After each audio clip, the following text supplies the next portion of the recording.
Alright, this video is on an intermittent no start for a starter due to dirty brushes inside the starter.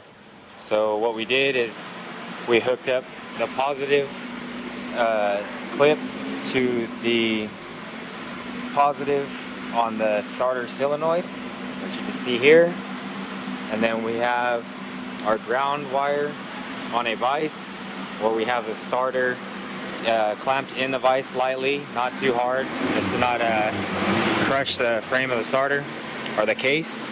And then we hooked up we have our snap-on remote start, which goes from a single wire into the S50, which is here on the bottom of the starter. You can see it down here. So our problem with the starter is an intermittent no start, no spin, which is 98% of the time is due to the dirty glazed brushes inside of the starter.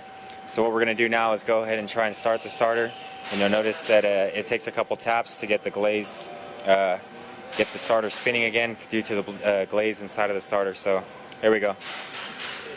So we have Mr. Takanaka here pushing the button, and as you can see, there's no start.